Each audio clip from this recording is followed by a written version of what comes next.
Salut les amis, Salut à tous. j'espère que vous allez bien, vous nous suivez un petit peu dans tout ce qu'on raconte. Là, on attaque l'émission numéro 3. Qu'est-ce que c'est? Trouver la voiture, l'équiper et surtout équiper les pilotes. C'est ça. Alors comment on fait, Jean-Charles, pour trouver une bonne voiture, une bonne 4L? Alors déjà, effectivement, la base, c'est de trouver la voiture qui va vous emmener au bout du monde, jusqu'au Maroc, et vous ramener. Parce que mine de rien, C'est vrai. une fois à Marrakech, il y a encore des kilomètres, alors en fonction de l'endroit où vous êtes. Évidemment, nous, on est de Paris, donc c'est encore plus loin de remonter que les gens qui habitent le sud, bien entendu.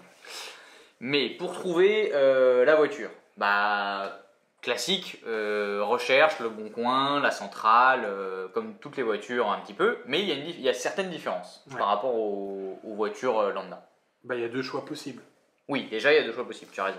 Le premier choix, on se répète, soit on achète une voiture sortie de grange, de pépé, de mémé, faut l'équiper, faut avoir du temps, faut avoir la passion de la mécanique, il y a beaucoup de conditions, donc du temps, la passion de la mécanique, les compétences, le lieu où bricoler, ça fait quand même beaucoup de conditions. Tout le monde n'a pas cette chance-là, nous n'avions pas cette chance-là, du coup on a opté pour une deuxième solution. Prendre une voiture qui était déjà préparée. Donc en fait c'était une voiture qui avait déjà fait le 4L Trophy, et c'est là où je voulais en venir tout à l'heure quand je te disais c'est différent des voitures classiques, c'est que sur une voiture classique, on regarde principalement l'historique, le kilométrage, on va pas vous faire un cours pour acheter une voiture, vous en avez déjà peut-être acheté, mais voilà, c'est des données assez générales. Alors que sur une 4L, qui va faire le 4L Trophy, le plus important, ça va être ce qui a été changé comme pièce pour repartir. Parce que ça endommage tellement la voiture, ça fatigue tellement la voiture de faire un 4L Trophy, que même une voiture qui aura très peu de kilomètres, moins de 50 000 ou je ne sais pas combien, sera peut-être en moins bon état pour partir au Trophy qu'une voiture qui en a 50 000 de plus, mais qui aura été toute refaite et qui sera toute prête à partir avec tous les équipements qu'il faut. C'est ça. Toi, tu conseillerais quoi? C'est d'équiper soi-même une voiture ou d'acheter une voiture déjà prête à partir? Honnêtement, s'il n'y a pas de contrainte vraiment budgétaire ou le plus économique, c'est évident, c'est de la faire de A à Z, c'est de prendre une voiture pas du tout préparée. Si on peut se permettre un peu plus de budget, moi je pense que la meilleure solution, c'est une voiture qui est peut-être pas à 100% préparée, un peu comme on a eu nous, c'est-à-dire voilà, le plus gros est fait, les équipements de sécurité sont installés, le sabot sous le moteur, toutes les choses vraiment qui sont les ventilateurs aussi, la marche forcée du ventilateur, très important. Il faut absolument avoir ça. Alors nous on avait un ventilateur simple, mais on peut avoir un ventilateur double. Certains en mettent deux. Bon, nous ça a suffi. Mais en tout cas, ce qui est très important, c'est qu'ils sont en marche forcée pour ventiler tout le temps, parce qu'il fait très chaud évidemment dans le désert. Plus tout un tas de petites choses, en particulier tout ce qui est train roulant. Quasiment il faut tout refaire à neuf avant de partir si on veut pas avoir de problème. C'est ça. Après il y a plusieurs moteurs dans les 4L. Nous on vous conseille les plus puissants. Puissant c'est un bien gros mot, 34 chevaux, on peut pas dire que ça secoue énormément là-dedans. Mais surtout avec toi à l'intérieur, si je peux me permettre. Attends, était un peu penché d'un côté. On ne dira pas lequel, s'il te plaît. Et donc, prenez les derniers moteurs 4L à partir des années 80-85, c'est mieux, quoi. Parce qu'avant, c'est un peu charrette.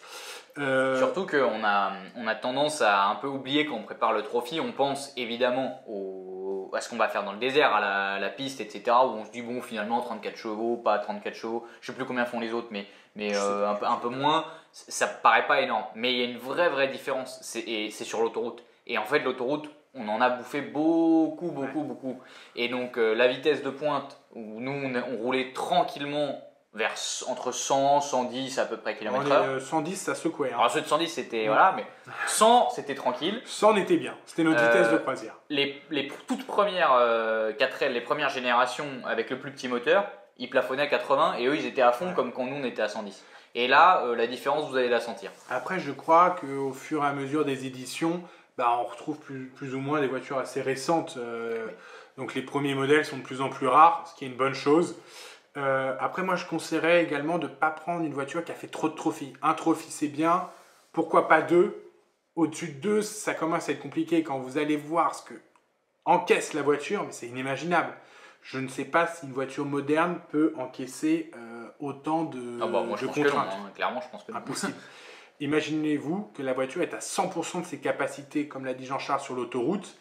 Donc, il y a vous dans la voiture, il y a vos bagages, les fournitures scolaires. C'est quand même très, très, très, très dur. Et la pauvre Titine, elle charbonne grave, quoi. Donc, prenez soin de votre 4L, forcez pas. Ah, on va y revenir dessus quand on va attaquer le vrai périple. Mais mollo mollo, prenez votre temps, faites des pauses, checkez l'huile, checkez tout ça. Une casse moteur est si vite arrivée et à ça du but, ça serait quand même dommage de... De pas arriver à Biarritz et de pas pouvoir partir. Bah surtout. ouais, c'est ça. On va y revenir plus tard à cette partie-là, dans l'émission numéro 4 qui sera direction le Maroc. Avant, donc on va faire l'extérieur. On l'a dit, sabot moteur. Après, il y a quoi honnêtement, il n'y a que ça pour l'extérieur. Oui, plus un petit peu les équipements de sécurité obligatoires. Certains sont à l'extérieur, d'autres non. On va vous récapituler tout ça et surtout vous donner notre avis sur chaque équipement. Bien sûr. Alors, ce qu'il y a à l'extérieur, c'est les sangles Et les manilles. et les manilles. Bon, ça, vous les gardez, normalement, j'espère que vous n'en avez pas à avoir besoin de trop. Donc ça, c'est à l'extérieur. Nous, qu'est-ce qu'on avait fait, honnêtement, à l'extérieur? On n'avait pas fait grand-chose, hein. Non, alors il y en a qui mettent des rampes de phare sur le toit de la 4L. C'est assez sympa, honnêtement. Bon, nous, on l'a pas fait parce que c'était un peu cher. Mais nous, on avait des petits phares ronds quand même qui étaient déjà là, qui étaient déjà mis. Bon, ils fonctionnaient pas toujours. Ouais, Soyons honnêtes. C'est pas... Mais la petite rampe de phare à LED, c'est sympa. Si vous avez les sous et que vous avez envie, c'est sympa. Ouais, franchement, c'est cool. Et si, on a failli oublier quelque chose. Très sympa aussi, les klaxons, évidemment, un peu... particulier. On va pas tout vous raconter, mais voilà, vous allez entendre beaucoup de klaxons et très différents. J'avais complètement oublié, mais c'est vrai que c'était dingue ce truc-là. C'était un mariage non-stop. C'était magnifique, quoi. Mes tympans me remercient. Si, changer les roues. C'est tout bête, mais alors Oui. ouais, les pneus. Les pneus, on en a pas oui. parlé, mais c'est dommage. Ah oui. Et les pneus, c'est prendre. Alors nous, on a eu une petite astuce qui est assez répandue, hein, c'est pas la nôtre. C'est prendre des pneus hiver. Oui. Pourquoi? Alors parce que déjà il y a 3 types de pneus. C'est simple, le pneu de route. Bon, basique, tout, voilà, on n'en parle pas. Les pneus hiver et pneus, on va dire off-road désert. Pneus hiver et pneus off-road, honnêtement, c'est quasiment la même chose dans ce qu'on va faire nous au 4L Trophy. Alors, il y aura... Ah oui, en tout cas, oui, ça ne donnera pas beaucoup de meilleures performances. Sauf qu'il y en a un qui est 2 fois plus cher que l'autre. Et beaucoup moins confortable sur l'autoroute. Et beaucoup moins confortable sur l'autoroute. Nous, on a choisi de prendre des pneus hiver parce que ça a des grands crampons, entre guillemets. Ça résiste bien. Il n'y a pas de défaut. Mon équipe, c'est 6 roues. Du coup, il y a 4 roues sur la voiture, 2 roues de secours en plus, des mêmes pneus. Ça, c'est important. On n'hésite pas là-dessus, simplement pour une question de contrôle de la voiture. Ça, ils font attention au contrôle à Biarritz. Ils le vérifient, oui. Ils le vérifient. On vous redira ça dans l'épisode suivant. Faites attention, c'est tout bête. Et des pneus, il y a quoi? C'est à partir de 50 €, t'as des pneus. Oui, c'est pas forcément très cher. Pareil, on n'en a pas parlé. Essayez de les gratter auprès des sponsors. Si vous avez un ami garagiste, il vous en met 6 de côté, on n'en parle pas. Et on parle des roues, des pneus. Quelque chose qui peut être bien pratique aussi, c'est d'avoir un petit compresseur électrique que vous branchez à l'allume-cigare. Ça coûte pas très très cher, une trentaine d'euros à peu près. Et ça peut vous être utile déjà en cas de crevaison, ça vous sera très utile. Ouais. Et au-delà du problème de crevaison, ça vous permet de checker un petit peu. Éventuellement, quand les étapes où il y a beaucoup de sable, il y a peu d'adhérence, on peut un peu dégonfler les pneus. Nous, on l'avait fait. Je ne sais pas si ça apporte vraiment beaucoup d'adhérence, mais bon, on s'était donné bonne conscience, on l'avait fait. C'est vrai. Mais après, du coup, il faut le compresseur avant de retourner sur la route pour remettre la pression adéquate. Et en plus, ça, on peut s'en servir après. Bien sûr. C'est pas du one shot, on peut s'en servir. Ça, c'est bien. Honnêtement, l'extérieur, je pense qu'on a à peu près tout fait. On peut attaquer l'intérieur. L'intérieur, pareil. La 4L, ça va être votre domicile, 18 heures par jour. Prenez-en soin. Nous, ce qu'on a fait, alors c'est une des seules choses qu'on a fait, c'est on a vidé le coffre entièrement. Je vais vous montrer des vidéos, peut-être pas des vidéos, mais au moins des photos, pour que vous vous rendiez compte un petit peu du chantier. Donc vous enlevez tout. Vous allez chez Casto, vous allez chez Bricorama, vous achetez des planches. Il y en a sur internet, alors je ne vais pas vous donner les dimensions, je m'en souviens plus, mais il y a tutos de personnes qui ont fait ça les années précédentes, elles sont super. Donc là, vous prenez votre petit crayon à papier, vous mesurez tout, tac, tac, tac. Ça prend une après-midi pour des gens pas très doués comme nous. C'est vite fait. C'est vite fait, c'est bien. Vous regardez bien. Dans la 4L, vous avez à la place des sièges des petits anneaux. Vous regardez, normalement ça fonctionne et ça change du tout au tout. Pourquoi? Parce que en fait, il faut pour nous, il faut clôturer votre espace conducteur de votre espace arrière. Pourquoi? Parce que ça va énormément bouger, vous allez accélérer, vous allez freiner, il y a des tanglements quoi. Et on a vu beaucoup de gens qui se ramassaient leurs affaires sur eux en roulant, c'est pas forcément très agréable. C'est pas pratique. Nous on avait mis 2 niveaux et le niveau du bas on l'avait séparé en 2. Ouais. On avait acheté des petites boîtes, on rentrait tout dedans, des boîtes qui ferment. Des boîtes qui ferment parce qu'il y a tellement de sable qui entre dans la voiture. Vous pourrez faire ce que vous voulez, changer les joints, mettre des trucs, des scotch, n'importe quoi, le sable entrera quand même. Tu sais ce que j'ai pensé la dernière fois? La nuit dernière, est-ce que tu te souviens des joints de fenêtre que j'avais achetés? Oui. Bon. Qu'est-ce que tu en as fait? J'achète des joints de fenêtre pour fermer les maisons. Je les installe sur la 4L. Magnifique. La 4L, c'était une je me rappelle. C'était une Audi A8. Le truc. Ça tient. À Paris et tout, ça tenait génial. Hein. On était hyper feutrés. On arrive, on claque la porte, au bout de la 15e fois, le joint se barre. Bon, bref, c'était un fiasco total. Sur le papier, c'était une bonne idée. Dans la réalité, une idée plus ou moins farfelue, quoi. Ouais. Mais au moins, on a eu le mérite d'essayer. Pas bon, du coup, ce que on disait, c'est que oui, rangez bien vos affaires dans des boîtes qui ferment, parce que sinon, et des sacs qui ferment, tout le plus fermé possible, parce qu'il y a tellement de sable qui rentre, sinon vous allez en bouffer. Ouais. Et aussi, je voulais dire par rapport au fait de fermer entre le cockpit et l'arrière, on se demandait si ça allait être gênant de perdre la visibilité vers l'arrière, mais de toute façon, rendez-vous à l'évidence, vous allez avoir tellement d'affaires que vous n'aurez pas de visibilité vers l'arrière. Parce que ceux qui n'ont pas fermé pour cette raison-là, ils avaient du bordel jusqu'au plafond. Ouais. Et du coup, de toute façon, ils ne voyaient pas. Donc, autant fermer, ça ne vous gênera pas plus que ça. Enfin, ça ne sera pas pire que si c'était ouvert. On va dire. Et ouais, et puis en plus, avoir des boîtes, ça permet de maintenir une organisation tout au long de la course. Chose qui n'est pas plus mal parce que l'espace est quand même compté dans une 4L. Donc, plus vous êtes organisé, mieux vous vous portez et plus vous gagnez du temps. Vous savez que la trousse à outils, c'est en haut à droite. Il y a écrit trousse à outils dessus, vous la sortez, vous changez la pièce qu'il faut changer, et puis c'est bon, on passe à autre chose. Nous, qu'est-ce qu'on avait fait? Ah oui, est-ce qu'il faut installer un poste auto-radio dans la 4L ou pas? Ça, c'est un choix. Nous, on a fait le choix de ne pas en installer et de prendre une enceinte Bluetooth à la place. Alors, il faut que ça marche assez fort, hein, l'enceinte, parce qu'il y a beaucoup de bruit dans la voiture. Mais ça permet de faire une économie non négligeable par rapport au fait de mettre un autoradio complet. Une enceinte Bluetooth sur Amazon, c'est 50-70 € maximum. Vous ne prenez pas la plus belle, la Bose, vous la gardez chez vous. Vous prenez la marque générique, elle vous fait le 4L Trophy, et après, si elle fonctionne encore, c'est super, c'est pour vous. Qu'est-ce qu'on a dit d'autre? Les casques anti-bruit. Ça, c'est notre petit tips. Tout le monde nous les a enviés, les casques anti-bruit. Parce que vous n'imaginez pas le bruit que vous aurez sur l'autoroute pendant des heures et des heures et des heures et des heures de route. Et les casques anti-bruit, vous allez nous remercier si vous en achetez. Ça coûte pas cher, ça coûte 10 balles le casque grand maximum. Aussi des bonnes lampes frontales. Pareil, ne lésinez pas parce que vous allez vous en servir tous les soirs sur le bivouac. Donc c'est important aussi d'avoir des bonnes lampes.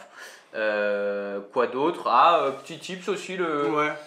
Non, vas-y. Le petit oreiller parce que franchement, on est très fatigué. Alors, pas dans les spéciales, s'il vous plaît, mais sur les parcelles d'autoroute, les roulants, quand c'est votre pilote, votre copilote qui conduit, vous faites un petit dodo, vous le laissez tranquille, lui il conduit, vous faites dodo et puis ça s'échange. C'est des petites bricoles, mais c'est bien agréable de l'avoir. Ouais, et puis au pire, si c'est vraiment ça vous manque, vous l'avez oublié à la maison, première station-service, vous prenez ça. Honnêtement... On passe en revue vite fait les équipements obligatoires? Ouais, alors boussole et carte du Maroc, ça c'est important. Qu'est-ce qu'il nous faut d'autre? Ensuite, briquet couverture de survie, ça vous les mettez quelque part ou accessible et puis vous y touchez plus, normalement vous n'en aurez pas besoin, on vous le souhaite. Fusée de détresse, pareil. Ouais. Sachant que fusée de détresse, si c'est un petit peu cher, parce que c'est assez cher, vous pouvez en acheter une tout à fait d'occasion. Tant que la date de péremption n'est pas passée, vous pouvez en prendre par exemple une, nous c'est ce qu'on avait fait, Oui. d'un équipage qui était parti l'année d'avant. Ça fait faire des économies. C'est ça. Et puis ça, il vérifie par contre la date de péremption, donc faites Oui. attention. Ça tombe sous le sens, mais deux duvets et une tente. Nous, on avait fait un choix. on avait fait un choix. Le choix du confort. On en parle tout de suite ou dans la préparation des pilotes? Comme Alors tu dans veux. la préparation des piles. Dans la préparation. Attendons un petit peu. Ah oui. Un extincteur de 2 kg. Ou deux de 1 kg, Ou si de vous deux. préférez. Ah ouais, nous on avait mis chacun de notre côté. Ça prend moins de place et puis bon, aussi d'un point de vue sécurité, en avoir deux c'est toujours un peu mieux. Souvent, chez Lidl, tous les 6 mois, il y en a, ça coûte 10 €. Hop, vous faites un petit tour chez Lidl et c'est ça de gagner. 2 roues de secours, Ça on en a parlé. on en a parlé. Jerrycan de 20 litres.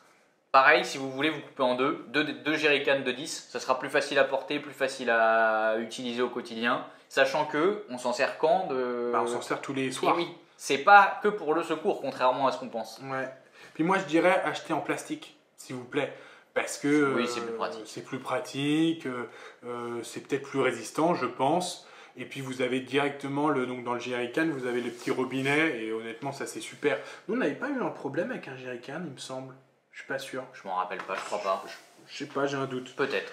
Une sangle de 5 mètres, tac tac tac, une manie, alors une manie c'est un petit anneau, et une trousse à outils. Dans la trousse à outils, qu'est-ce qu'on prend on prend beaucoup, on prend moyen? On prend, moi je dirais plutôt beaucoup quand même pour être paré à toutes les éventualités, mais en essayant de mettre ça dans des contenants petits pour pas prendre trop de place et trop de poids. Mais oui, il faut être quand même bien outillé, quoi, histoire de pouvoir un peu toucher à tout, une trousse bien garnie. Bien sûr. Après, attention, prenez le strict nécessaire. Si jamais vous avez un énorme souci, quelque chose qui dépasse vos compétences, nos compétences est extrêmement limitées, je vous l'avoue, il y a toujours l'assistance. Ça, on va y revenir un peu plus tard, mais ils sont super, ces gens-là. Donc, il y avait des bénévoles, des gens de Noroto.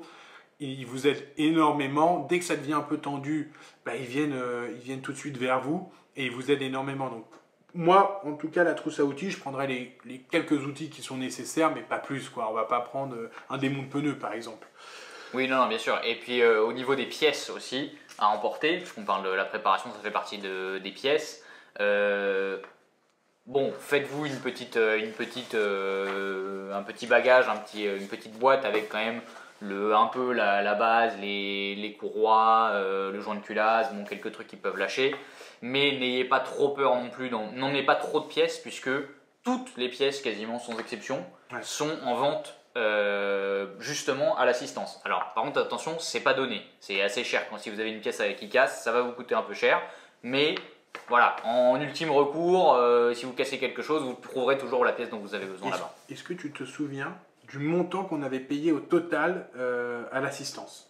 Je me rappelle pas du tout, mais... Ouais, moi je me souviens très bien, on avait payé 17 €. Eh ben oui, 17 €, ça m'est revenu. 15 € de sangle, il nous manquait une sangle, parce que bon, on va vous raconter après, et 3 € de cylinder bloc, parce que notre pot d'échappement se baladait un petit peu, 17 €. On a été très bon, Ouais, franchement, ouais. Très raisonnable. Mais on vous le cache pas, on a eu un 4L Trophy très très propre, pas trop de soucis. Pourquoi? Parce qu'on s'était bien préparé. Pour moi, vraiment, c'est la 4L, il faut la préparer de fond en comble. Il faut rouler régulièrement avec. Très important. On se réveille pas 15 jours avant le départ. Non. Alors peut-être pas tous les week-ends, mais au moins faites une sortie de 50, 100, 200 km au moins une fois par mois. Vous allez détecter ce qui va pas, les petits couinements, les petites fuites, machin. Et comme ça... C'est tout ce qui vous arrivera pas plus tard en allant sur le Trophy. Pour moi, la 4L, il faut qu'elle soit prête le 15 janvier. Oui, un bon mois avant le départ, oui. Un bon mois avant le départ, il faut que tout soit prêt, il faut que tout soit acheté. Comme ça, si vous arrive une petite merdouille, vous êtes au moins détendu, quoi. Vous avez tout. Pour moi, la 4L, on ne l'a pas dit, mais il faut l'acheter au mois de, on va dire, septembre. La préparer tous les week-ends, petit peu par petit peu, rajouter ses petites touches, tout ça, pour que le 15 janvier, elle soit prête. Après, honnêtement, s'il arrive quelque chose, c'est à vos risques et périls. Et on est si près du but, ça serait dommage de pas participer au 4L Trophy pour si peu, quoi. Le pilote, comment on est... Juste une dernière chose, je pense qu'on l'a oublié. Pour l'extérieur, en plus on a parlé du sabot moteur et de tout l'équipement, il faut aussi absolument, c'est obligatoire, un point de remorquage. Ah oui. Et ça, pour nous, on avait de la chance, on va dire, c'est qu'on avait à l'arrière une boule de remorquage, tout simplement. Oui, ne ris pas de cette boule, qui nous a c'est bien rendu des services. Mais tu te souviens que quand on prenait des rochers, elle se relevait? Bah bien sûr que je me souviens, on comment... pouvait plus ouvrir le coffre. Et comment on faisait dans ces cas-là? Et ben on appelait Emilien. Exactement, je sautais à pieds joints sur la boule. Pour la remettre droite. Je peux vous dire qu'elle ne demandait pas son reste, la gamine. Hein. Bref, ce que je voulais vous dire, c'est que une boule de remorquage, ça vaut comme un point de remorquage, donc vous n'avez pas besoin de mettre en plus un anneau si vous avez une boule. Voilà. Ouais. Et puis on peut tracter des caravanes pour emmener toute la petite famille au camping des Flots Bleus. Et ça, c'est pas négligeable. C'est pas négligeable. Comment on se prépare, nous? On a préparé la voiture, c'est génial. Préparation physique intense? Pas vraiment. J'avoue, j'ai passé mon tour là-dessus. Non, préparation, oui, tout le nécessaire, quoi. Nécessaire de camping, trousse de toilette, oui, s'il vous plaît, pour votre copilote. Si en plus on croise des charmantes jeunes filles sur le camp, ça peut aider aussi. On va y revenir un peu plus tard sur la vie du bivouac, de tout ça. Non, je voulais dire trousse de secours. Donc vous prenez, en fait tout est écrit. Donc là, ils vont tout au long de votre inscription. Vous allez recevoir ces documents-là, vous les lisez bien, vous listez. Et c'est vraiment une colonne vertébrale hyper importante pour votre expédition. Eux, ils ont l'habitude, ça fait 25 ans qu'ils font ça, ils savent tout. Ils vous donnent également des petits conseils, crème solaire, tout ça. Voilà, ils vous expliquent tout. Honnêtement, c'est toujours bien. Et j'ai encore un petit tips pour la trousse de secours. Si vous connaissez un pharmacien, faites-le passer en sponsoring, c'est ce qu'on a fait. Parce que mine de rien, on a tendance à l'oublier, mais ça fait des frais, ça coûte assez cher une grosse trousse à pharmacie. Donc si vous avez un copain pharmacien ou un pharmacien sympa dans votre ville, vous allez le voir et puis vous lui faites un petit reçu en échange d'un don de matériel. Puis en plus, je pense que c'est la seule entreprise qui ne connaît pas la crise en ce moment, avec tous les tests PCR qu'ils font faire. C'est ça. Je pense qu'il y a de la caillasse là-bas. Donc pour un peu parler sérieusement, tout le nécessaire de camping, des vêtements chauds, parce que il fait très froid la nuit. La nuit, il fait très très froid. Vaut mieux, honnêtement, GoSport, c'est votre paradis, quoi. GoSport ou Decathlon, pardon, c'est votre paradis. Vous y allez, vous achetez tout le matériel de camping. Nous, j'ai dû te couper, on avait chacun notre tente. Ah oui, pour notre confort, on a fait ce choix. C'est ça, chacun notre tente. Honnêtement, c'est pas plus mal. Ça se permet de se ressourcer le soir, parce que franchement, à la fin de la journée, on a une tête pas possible. Peut-être qu'on se serait plus entendu si on avait dû en plus partager la tente la nuit. Là, tu me laisses entrevoir des choses assez exceptionnelles. Attends, là, tu m'as troublé. Je t'ai troublé. La nourriture à emporter, parce que c'est important, on n'en a pas parlé. Ah ouais, alors vas-y. Ah pardon, la nourriture, vous partez à vide de votre lieu de résidence. Arrivez au poste de PC de sécurité à Biarritz, vous larguez, vous achetez juste avant le nécessaire pour les dons. Vous larguez tout ça là-bas. Oui, les dons, on les emmène pas, nous, dans les voitures, dans le désert. Pardon, vas-y, continue. Ouais, c'est ça. Après, pour vraiment l'autonomie là-bas, donc on va en reparler un peu plus tard, mais le matin et le soir, c'est compris dans la formule. Il n'y a que le midi, vous prenez du lyophilisé. Vous essayez que ça prenne le moins de place et le moins de poids possible, toujours pour un problème de petite voiture de 34 chevaux. Honnêtement, qu'est-ce qui nous manque? Je crois qu'on a fait le tour. Non, on a fait le tour. Pensez bien aussi à prendre de quoi boire, parce qu'il y a beaucoup de gens qui... alors même si tous les jours, l'organisation vous donne 2 bouteilles d'1,5 litre, si je dis pas de bêtises, une chacun. Ouais, ça doit être ça. Pour la journée, ça suffit pas. Honnêtement, prévoyez quand même au moins un pack d'eau, plutôt 2. Que vous mettez dans la voiture comme ça, il n'y a pas de problème, on n'a pas peur de manquer d'eau, parce qu'il n'y a rien de plus pénible que en plein désert avoir soif, on va pas vous faire un dessin. Non, on a fait à peu près le tour, on est prêt là, nous on est prêt, la voiture est prête. Je pense que c'est bon, on peut se diriger vers le Maroc. Ça sera l'épisode 4, l'émission 4. Sur ce, les amis, je vous dis, passez une bonne préparation. Si vous avez aimé, je me répète, mais c'est comme ça, vous likez la vidéo, Vous avez quelque chose à redire, on a été un peu vite sur un sujet, vous le mettez en commentaire. Si ce vous a plu, vous le mettez également en commentaire. Vous nous suivez sur les réseaux sociaux, Instagram, parigo.auto. Et je pense que tout le monde sera content. Et on vous dit à bientôt dans l'émission numéro 4. Ciao, ciao. Salut.